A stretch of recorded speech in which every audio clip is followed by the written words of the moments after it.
आज जब हम देश के हर जिले में कम से कम एक मेडिकल कॉलेज बनाने पर बल दे रहे हैं तो इसमें प्राइवेट सेक्टर का रोल भी बहुत अहम है।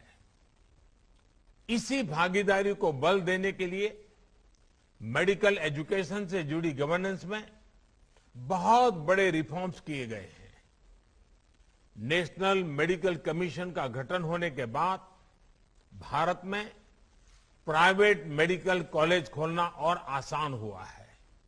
साथियों, हमारे यहां कहा गया है, दान दिए धन ना घटे, नदी ना घटे नीर। यानी दान करने से धन घटता नहीं है, बढ़ता है।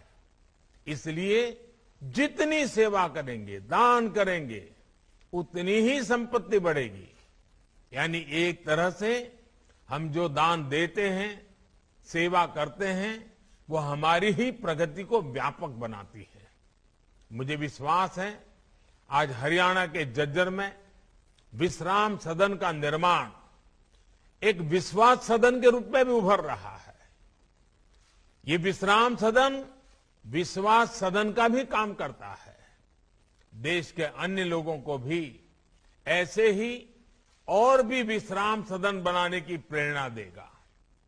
केंद्र सरकार अपनी तरफ से भी प्रयास कर रही है कि देश में जितने भी एम्स हो, जितने नए एम्स बन रहे हो, वहां पर नाइट शेल्टर्स जरूर बने। साथियों, अपनी बीमारी से परेशान मरीज और मरीज के रिश्तेदारों को थोड़ी सी भी सहूलियत मिल जाती है तो बीमारी से लड़ने का उनका हौसला भी बढ़ जाता है। ये सहूलियत देना भी एक तरह से सेवा ही है। जब मरीज को आयुष्मान भारत योजना के तहत मुफ्त में इलाज मिलता है तो वो उसकी सेवा होती है। ये सेवा भाव ही है जिसकी वजह से हमारी सरकार ने कैंसर की लगभग 400 दवाओं की कीमतों को कम करने के लिए कदम उठाए। ये सेवा भाव ही है जिसकी वजह से गरीबों को जन औषधि केंद्रों से बहुत सस्ती, बहुत मामूली कीमत में दवाएं दी जा रही है। और मध्यम वर्ग के परिवार जिनके घर में कभी साल भर दवाइयां लेनी पड़ती हैं, ऐसे परिवारों को तो साल में 10, 12, 15 हजार रुपयों की बचत हो रही है। अस्पतालों में हर प्रकार की जरूरी सुविधाएं मिले, अपार्टमेंट सरल और सुविधाजनक हो, अपॉइंटमेंट में कोई कठिनाई ना हो, इस पर भी बहुत ध्यान दिया जा रहा है।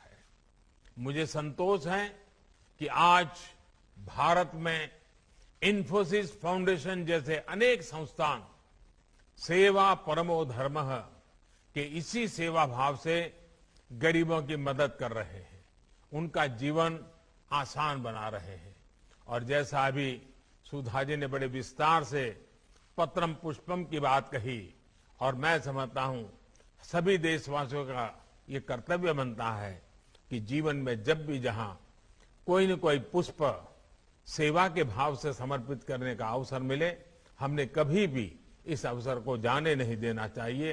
साथियों, आजादी के इस अमृत काल में एक सशक्त हेल्थ केयर सिस्टम विकसित करने की दिशा में भारत तेजी से आगे बढ़ रहा है। गांव गांव तक फैले हेल्थ एंड वेलनेस सेंटर, ई संजीवनी द्वारा टेलीमेडिसिन की सुविधा, हेल्थ सेक्टर में ह्यूमन रिसोर्स डेवलपमेंट, नए मेडिकल संस्थानों का निर्माण, देश के कोने कोने में इससे जुड़ा काम चल रहा है। ये संकल्प निश्चित रूप से बहुत बड़ा है, लेकिन अगर समाज और सरकार की पूरी ताकत लगेगी तो हम लक्ष्य को बहुत जल्द ही हासिल कर पाएंगे। आपको ध्यान होगा, कुछ समय पहले एक इनोवेटिव पहल हुई थी, सेल्फ फॉर सोसाइटी। इससे जुड़कर हजारों संस्थान और लाखों लोग समाज के हित में अपना योगदान दे रहे हैं। भविष्य में हमें अपने प्रयासों को और संगठित तरीके से आगे बढ़ाना है, ज्यादा से ज्यादा लोगों को जोड़ना है, जागरूकता बढ़ानी है। आजादी के अमृत काल में एक हेल्दी और वेल्दी फ्यूचर के लिए हम सभी को मिलकर काम करते रहना होगा।